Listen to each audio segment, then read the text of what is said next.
good, everybody? Welcome to another episode of Yo a Nerd, and it's new comic day, bruh. So I got a lot of dope comics today, so we just gonna go through them joints, and I'm gonna talk about a couple, alright? So, the comics I got today are Superman, issue 30. Wonder Woman, 771. Damn! Challenge of the Super Sons, #1. Batman, the Detective, #1. And this right here is my cover of the day. I bought the variant cover because it was fire. Lock and Key, Hell and Gone, #1. Batman, Urban Legends, #2. Daredevil 29. Elektra is fire as Daredevil 2. Wolverine, #11. Hey yo, Wolverine out here hunting vampires, bruh. That shit is hella satisfying. Children of Adam, #2. Iron Fist, Heart of the Dragon, #4. Spider-Man, Spider Shadow, #1. Maestro, Warren Pax, #4. Joker, #2. Rorschach, #7. Black Hammer, Visions, #3. Alright, so let's talk about this new comic day.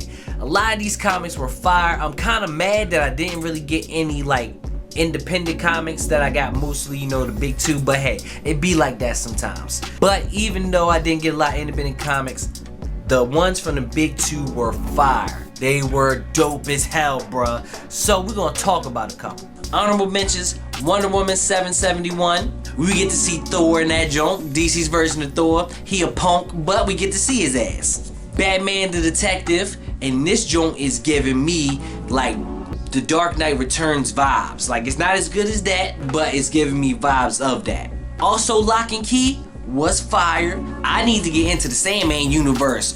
I definitely need to check that joint out. Maestro was fire, Daredevil was fire, but we not talking about those right now. Let's get into the main ones. So, first up, let's talk about Superman 30. Now, the reason why I want to talk about Superman 30 is because the previous runs of Superman were hot ass. They were just garbage, bro. I'm not even gonna hold it in. I normally talk things about I like, but I'm just gonna say it. The previous Superman runs were just ass. They were ass. They were uninteresting. They were just stupid. I ain't really like them. Now those days are over. Alright, we on to a whole new writer for Superman. So, in this storyline of Superman, he's basically teaching John the ropes of how to be Superman, and you can really tell that this is coming to the end of Superman, right? It's basically trying to transition into John being more of the Superman like we saw in Future State. So, we're basically headed to that, and I love it. Some people don't like John. They on that whole, not my Superman. You know how people be. But I think John will be a dope Superman for the future, and in this comic, they kind of handle things off-world. So, in this comic, Superman hears a call from somebody off in the galaxy.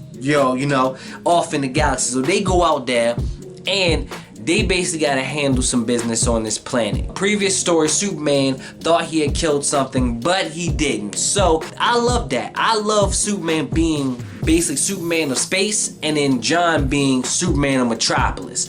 That is a dope future to me. I've always really liked Superman going off-world, because we have enough of that man being in Metropolis. He's been saving little cats from trees for years. Let that man say cats on other planets and shit, or whatever they got. You feel me? They ain't got cats, but they got some shit. Let that nigga roam free.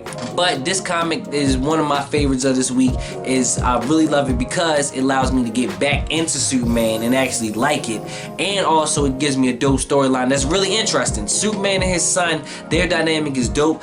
This was a great read for me, and I loved it. So, Superman, dope. But let's get into the next one, because this next one is my comic of the day. And comic of the day goes to Spider-Man Spider Shadow. Yes, this drawing was my favorite comic of this week. So if you know anything about Marvel, they have this thing called What If. And What If basically is stories in the Marvel Universe like, What if this happened? What if Thor never picked up the hammer? Stuff like that. And this one was, what if Spider-Man never gave up the symbiote suit? What if he kept that joint on? And bruh, I love it. That is great, cause man, what if Spider-Man kept it up? Like, what if he was like, yo, this joint too powerful. I need this joint. With great power comes great responsibility, and I got a lot of responsibilities, you feel me? So, in this comic, you really start seeing Venom talking to Spider-Man, also changing him, making him more angrier and crazier, you feel me? Yo went ham on Hobgoblin in this joint. Yo went ham on Hobgoblin. Hobgoblin ain't know what hit him, yo. Look at this, he just straight stole Hobgoblin. Hey, yo, that shit was tough. But you get to see him changing at the end. He kind of fully becomes Spider-Venom, which is dope, and I can't wait to see how this continues in the next one. This one was my comic of the week. Number 1 is written by the same dude that's writing Daredevil right now, Chip Zdarsky, and he is writing Daredevil right now, which is fire. Only problem I have with this What If Spider-Man is I wish the art was darker. Like, the art is cool, I like the art, but I wish it had that darker feel, you feel me? I wish the artist for Daredevil right now, I wish that they did this comic. I wish that whole team just was on this comic.